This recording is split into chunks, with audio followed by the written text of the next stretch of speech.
If you're looking for someone to invest in your dream, you gotta get to know Topaz and Numby. If you're trying to dodge a debt, chances are you already got to know them. Dream-realizing investors or expedient debt collectors? The world has mixed opinions on this duo. But here's something we can agree on. Their professionalism, intelligence, and teamwork is beyond doubt. We'll be introducing a formidable executive and her remarkable sidekick, Topaz and Numby. And who better to introduce them than my good friend and colleague, Numby? Welcome. I want to ask you, Numby, is Topaz as rich as people say? And she likes cute creatures, right? Then does she like, I don't know, talking snowy owls? What's that supposed to mean? What I'm saying is, this show does serious numbers. Would Miss Topaz invest in us? I mean, look at the size of our screen. Bright center, perfect for advertising. The potential is huge. Then, would you mind putting in a good word for us? I'm sure we could work out a generous profit-sharing arrangement. Say no more! We were just about to get into today's main topics. According to HR records, Topaz is a fire-type character following the path of the hunt. She's honed an arsenal of debt-collecting strategies, which she puts to full use when out on a project. When Topaz uses her basic attack, she deals fire damage to a single target based on her attack. That's right! Wait, did you just say her gun fires gold coins? I think I just had a high-risk, high-reward idea. And as the leader of the Special Debts Picket team, Topaz only uses force when absolutely necessary.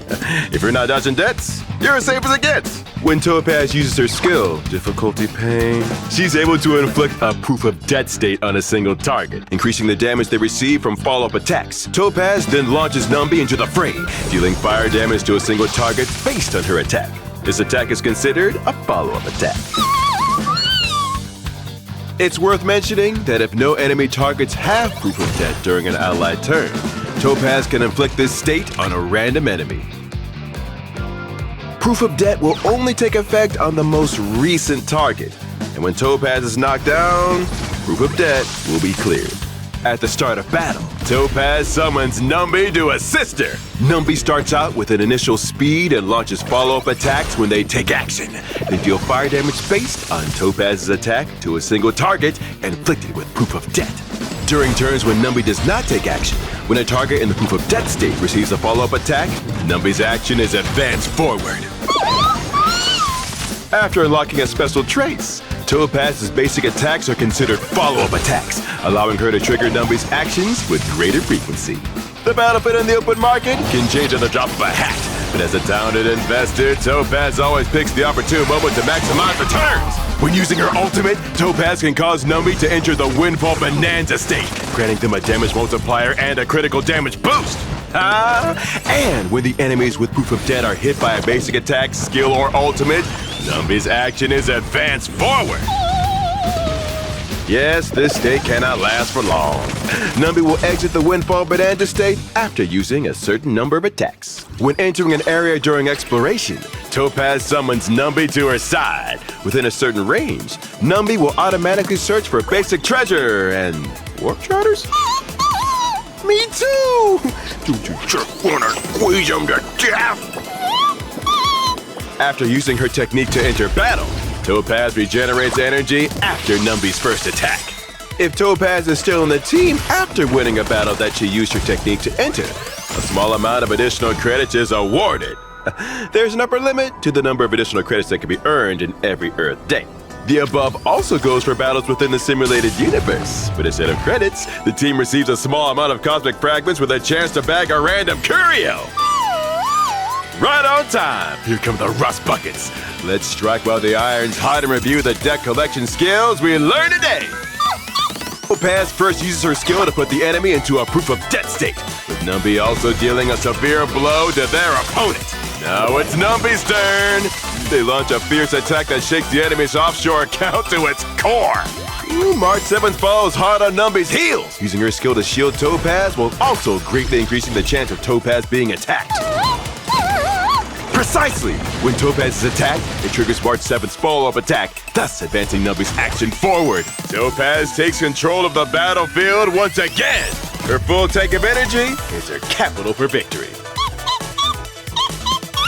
She seizes the opportune moment and uses her ultimate, strengthening Numby. Topaz then uses her skill again, allowing Numby to use a more powerful attack. Since this attack is both a skill and follow-up attack, in addition to dealing damage, Numby's next action is quickly advance forward. Numby presses home the attack with fierce tornadoes! Gold coins rain from the sky, ushering in the gorgeous conclusion of another successful deck collection. And that's a wrap! So what do you think? Is it worth investing in? Oh, such a quick verdict! How professional. Let me take a look. In summary, average duration of companies keeping up with Star Rail program exceeds 5 minutes. Average update frequency once every 2 weeks.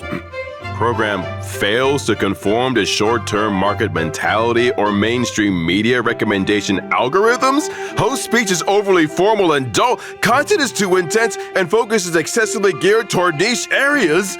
Market value outside of field, limited advertising potential insufficient? Strategic investment department proposal outline. Inject capital into keeping up with Star Rail and transfer decision-making power away from current parties. Reshape program's positioning and content from the bottom up. Transform into short-form pet show with Talking Snow and Owl as key differentiator. Clocking out.